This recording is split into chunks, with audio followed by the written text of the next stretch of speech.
Okay, we are back and we're going to get straight into the new questions as soon as I find them.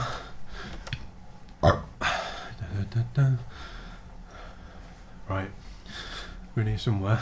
I'm a little bit out of practice. Right, there's a lot of questions here. Right, John Cassidy, he's asked quite a few. What plan are you gonna follow after the cube? Another round? Yep. I'm gonna go straight into another cycle. This time with more reasonable training max, or well, a proper training max basically. Because this cycle, most people that have been following the channel, I'm using weights a lot lighter than I'm used to, just to get back into it injury wise. So this next cycle I plan to up the training max, you know, with the hope of getting a new PR at the end of it. After I've done that, I might do a 6-week 5-3-1, so 5-3-1, 3-5-1, and just do like a little bit of a mini cut, because I'm a bit of a fat bastard basically. John Cassidy again, you know you are going to do your mock meet just before your nation plays my nation in rugby next week, pal, so don't take too long. I'll try not to. I'm not going to drag it out. It's not going to be like a proper strict mock meet, you know, where you take one lift and go sit down for fucking 20 minutes, half an hour, and then go back. I'm just going to do it, take a bit of rest and get on with it, you know. I don't want to be doing it all fucking day. How much coffee do you consume pre-breaking your IF daily, and do you still bother with creatine? I've not been really doing IF at the minute, not as strictly as I should do, so to speak. If I wake up in the morning and I fancy something to eat, I have it, and I don't really worry about it.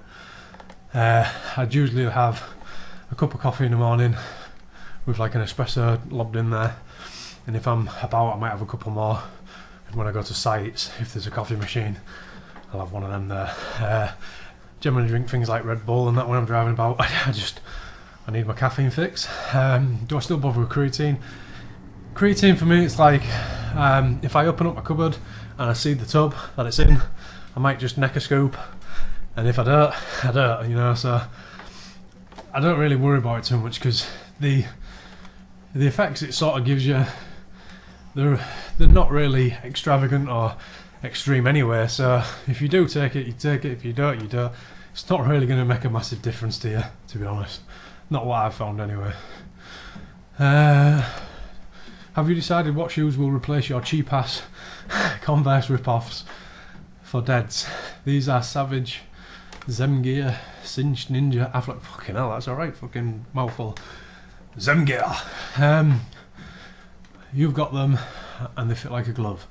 Cheap alternative to the 5 fingers. I was quite looking into getting that Reebok power shoe, the CrossFit one. I know everybody gets the fucking knickers in a twist when you say CrossFit, but I couldn't really give a shit.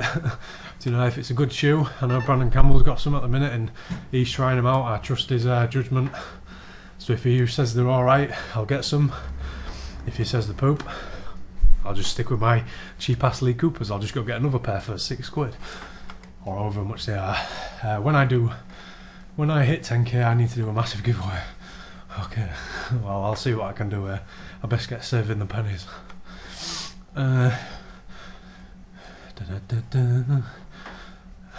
AC Milk. Firstly, happy Valentine's Day, Dan. Lol. Oh, thank you very much. Do you have any plans to ever do any collaborations with other YouTubers in the UK? We had originally planned to have a training session with Mr. Meanley. Here's a couple of comments up from you. He's the serious bencher. He's got a massive bench. And we was going to meet up, but we both ended up getting fuck shoulders, so it never happened, but I'm sure it will do at some point. The thing is what you got to take into account is like people get in touch with you and they say things like, oh, can I come and train with you, or do you fancy training together? And I might never have spoken to them ever again in my life, or before in my life, sorry. And you got to appreciate that my gym is my home. It's in my house, you know. So you've got to sort of like think twice before you invite some random person round to your house.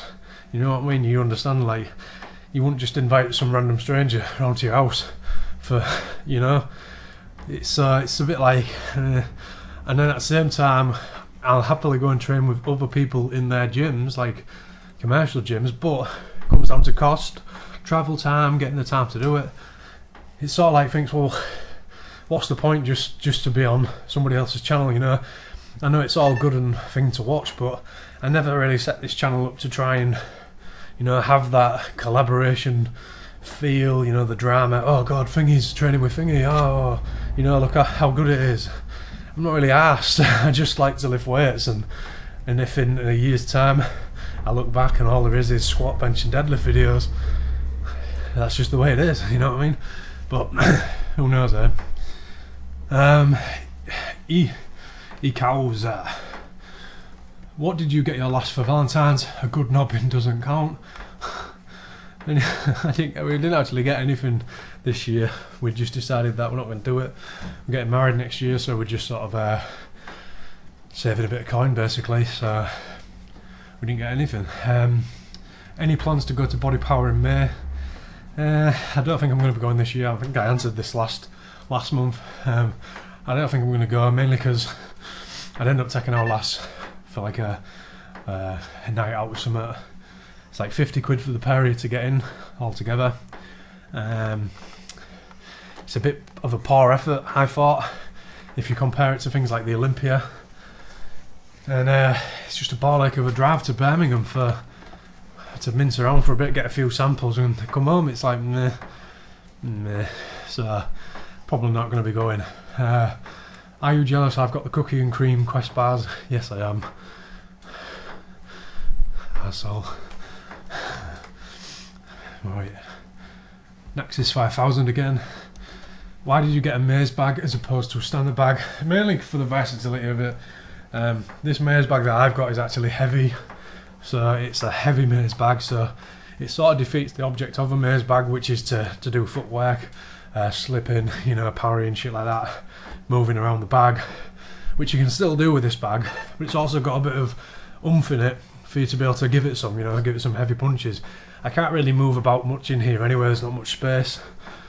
So I just went for it because it's a versatile bag. If you get a standard straight heavy bag, you can only really practice your straights, jabs and your hooks, but you can't be throwing no uppercuts out because there's nothing to hit, you know what I mean? So just you can do whatever you want with a Maize bag.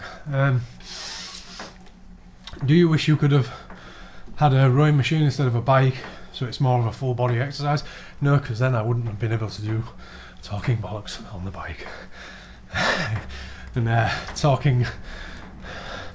talking rants, top rants on the rower, it'd be like this.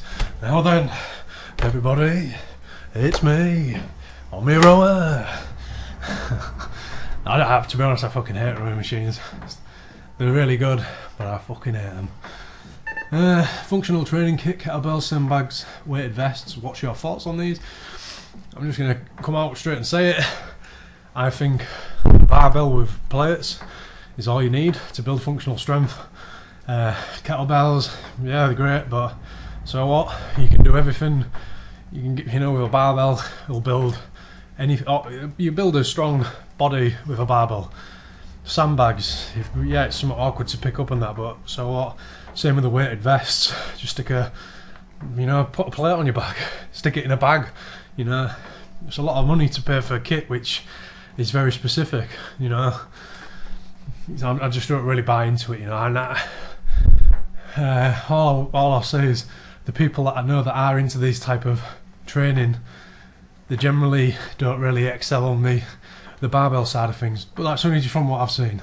I know it's not everybody's like that, and I know that some of the things you can do with a kettlebell, you need some serious core strength to be able to pull it off. If you like the USA, head to New Orleans. Apart from the murder problem, that has to be the most fun in the USA. Murder. Right, let's go on to part 3.